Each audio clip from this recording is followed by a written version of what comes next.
Hello everybody, we're glad to welcome you on the HardReset.Info YouTube channel, and today I would like to demonstrate that you can change zoom background. Alrighty, so once at the zoom meeting, just open this little bottom toolbar by tapping anywhere at the screen.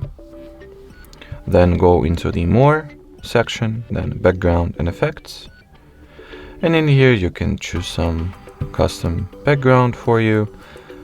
It will actually identify your face or whatever your body, and it will change the background automatically, so no worries, because right now there is nothing to show.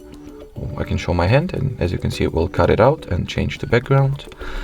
So you can set the background from the list of that is presented over here, which you can also add some photos from the gallery as well. So let's say I'll go with this little cute hippo, and this now can be my background.